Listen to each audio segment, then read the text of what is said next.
Hello दोस्तों, अब तक आपने पढ़ा अगर इंदु कोई ऐसी चीज मांग ले जो मेरी पहुंच से ही बाहर हो तो फिर क्या होगा। लेकिन इंदु ने मदन के सख्त और फैले हुए हाथों को अपने मुलायम हाथों से लपेटते हुए उन पर अपने गाल रखते हुए कहा, तुम अपने दुख मुझे दे दो। अब आगे। मदन सख्त हैरान हुआ, साथ ही अपने आप पर एक बोझ उतरता हुआ महसूस हुआ। उसने चांदनी में एक बार फिर इंदु का चेहरा देखने की कोशिश की, लेकिन वह कुछ न जान पाया। उसने सोचा, ये माँ या किसी सहेली का रटा हुआ फिकरा होगा जो इंदु ने कहा दिया। जब ही ये जलता हुआ आंसू मदन के हाथ की फुस्त पर गिर गया। उसने इंदु को अपने साथ लिपटते हुए कहा, दिए, लेकिन सब बातों ने मदन से उसकी बेहिमियत छीन ली थी। मेहमान एक एक करके सब रुखसत हुए। चगली भाभी दो बच्चों को उंगलियों से लगाई सीढ़ियों की ऊंच नीच से तीसरा पेड़ संभालती हुई चल दी। दरियाबाद वाली फूफी, जो अपने नौलखे हार के गुम हो जाने पर शोर मचाती बवेला करती हुई बेहोश हो गई थी, और जो गुल्स खाने में पड़ा हुआ मिल गया था, जहेज में से उसने हिस्से के 3 कपड़े लेकर चली गई। वे चाचा गए जिनको उनके जेपी हो जाने की खबर तार के जरिए मिली थी, और जो शायद बदहवासी में मदन की बजाय दुल्हन का मुंह चूमने लगे थे। घर में बूढ़ा बाप रह गया और छोटे भाई बहन। छोटी दुलारी तो हर वक्त भाभी की ही बगल में घुसी रहती। गली मोहल्ले की कोई औरत दुल्हन को देखने न देखे, देखने को तो कितनी देखें, ये सब उनकी इख्तियार में था। आखिर ये सब खत्म हुआ, आहिस्ता आहिस्ता पुरानी होने लगी, लेकिन काकी जी की इस नई आबादी के लोग अब भी आ जाते। मदन तो उसके सामने रुक जाते और किसी भी बहाने अंदर चले जाते। इंदु उन्हें देखते ही एकदम घूंघट खींच लेती, लेकिन उस छोटे से बक्के कुछ दिखाई दे जाता बिना घूंघट के दिखाई न दे सकता था। मदन का कारोबार गंदे विरोध का था। कहीं बड़ी सप्लाई वाले 2-3 जंगलों में चीड़ और दावेदार के पेड़ों की जंगल में आगे न आ लिया था, और वह धड़ाधड़ जलते हुए खाक सियाही होकर रह गए थे। मैसूर और आसप तरफ से मंगवाया हुआ विरोजा महंगा पड़ता था, और लोग उसे महंगे दामों पर खरीदने को तैयार न थे। एक तो आमदनी कम हो गई थी, ऊपर से मदन जल्दी ही दुकान और उसके साथ वाला दफ्तर बंद करके घर चला जाता। घर पहुंचकर उसकी सारी कोशिश यही होती कि सब खाए पिए और अपने अपने बिस्तरों में दुबक जाए। जब वो खाते वक्त खुद थालियां उठा उठाकर बाप और बहन के सामने रखता, और उनके खा चुकने के झूठे बर्तनों को समेट कर नल के नीचे रख देता। सब समझते बहू भाभी ने मदन के कान में कुछ फूंका है, और अब वो घर के कामकाज में दिलचस्पी लेने लगा है। मदन सबसे बड़ा था, कुंदन उससे छोटा और पासी सबसे छोटा।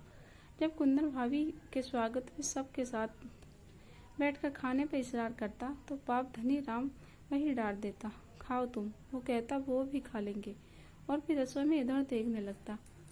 और जब वो खाने पीने से फायरिंग हो जाती और बर्तनों की तरह मुतज्जब होती, तो बाबू धनीराम उसे रोकते हुए कहते, रहने दे बहू, बर्तन सुबह हो जाएंगे।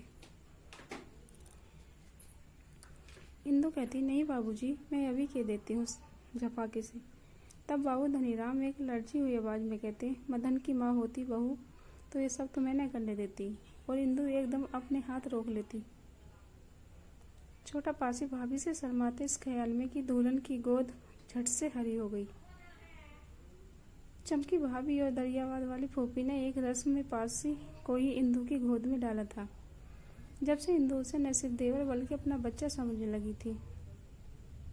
जब भी प्यार से पासी को अपने बाजू में लेने की कोशिश करती, तो वो घबरा उठता और अपना आप छुड़ाकर 2 हाथ की दूरी पर खड़ा हो जाता। देखता और हंसता रहता, पास आता तो दूर हटता। एक अजीब इत्तेफाक से ऐसे में बाबूजी हमेशा वही मौजूद होते और पासी को डांटते हुए कहते, अरे जाना, भाभी प्यार करती है, अभी ये मर्द हो गया तू। और दुलारी तो पीछे ही न छोड़ती उसका, मैं तो भाभी के साथ ही सोऊंगी। कि इकरार ने बाबूजी के अंदर कोई जनार्दन जाग दिया था। एक रात इसी बात पर दुलारी को जोर से चपत पड़ा, और वो घर की आधी कच्ची आधी पक्की नाली में जा गिरी। इंदु ने लपकते हुए पकड़ा तो सर से दुपट्टा उड़ गया। बालों के फूल और झुड़िया मांग का सिंदूर, कानों के कारण फूल सब नंगे हो गए।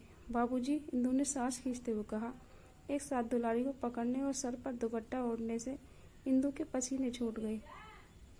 अब भी माँ की बच्ची को छाती से लगाए हुए इंदु ने उसे एक ऐसे बिस्तर पर सुला दिया जहाँ सिरहाने ही सिरहाने, तकिए ही तकिए थे। न कहीं पायती थी न काड़ के बाजू, चोट तो एक तरफ कहीं को चुभने वाली चीज भी न थी। फिर इंदु की उंगलियां दुलारी के फोड़े ऐसे सर पर चलती हुई उसे दुखा रही थी और मजा भी दे रही थी। दुलारी के गालों पर बड़े बड़े और प्यारे प्यारे गड्ढे पड़े थे। इंदु ने इन गड्ढों को जायजा लेते हुए कहा, हाय रे मुन्नी, तेरे सास मरे कैसे गड्ढे पड़ गए गालों पर। मुन्नी ने मुन्नी की तरफ कहा, गड्ढे तुम्हारे भी तो पड़ने हैं भाभी। हाँ मुन्नी, इंदु ने कहा और एक ठंडा सांस लिया। मदन को किसी बात पर गुस्सा था। वो पास ही खड़ा सब कुछ सुन रहा था। मैं तो कहता हूँ एक तरह से अच्छा ही है। क्यों अच्छा है, क्यों है? इंदु ने पूछा। हाँ ने उगे बांस ने बजरी बांसुरी सास ने हो तो झगड़ा नहीं रहता।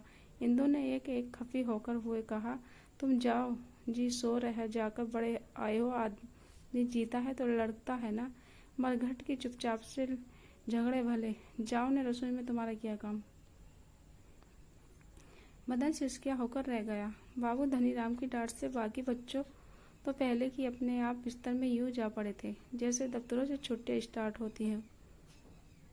लेकिन मदन वहीं खड़ा एहतियात से उसे डीठ और बेशरम बना दिया था। लेकिन उस वक्त जब इंदु ने भी उसे डांटा तो वो रुआसा होकर अंदर चला गया। देर तक मदन बिस्तर पे पड़ा कसमाकस रहा, लेकिन बाबूजी के ख्याल से इंदु को आवाज देने की हिम्मत न पड़ी थी। उसकी बेसब्री की हद हो गई थी। जब मुन्नी को सुलाने के लिए इंदु के लोरी की आवाज सुनाई दी, तू आजा नेंदिया रानी वो रानी मस्तानी, वही लोरी जो दुलारी मुन्नी को सुला रही थी।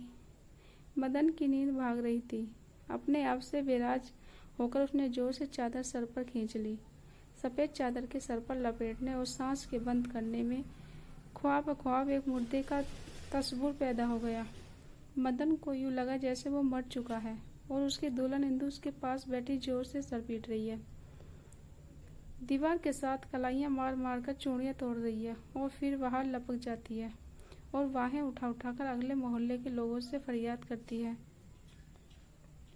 लोगों में लुट गई। अब उसे दुपट्टे की परवाह नहीं, कमीज की परवाह नहीं, मांग का सिंदूर, बालों की फूल और चूड़ियां, जज्बात और ख्यालात के तोते तक उड़ चुके थे। दोस्तों, आशा करती हूँ कहानी आपको पसंद आई हो, तो प्लीज़ वीडियो को लाइक शेयर कीजिए और हर रोज़ नई कहानी पढ़ने के लिए चैनल को सब्सक्राइब कीजिएगा। धन्यवाद।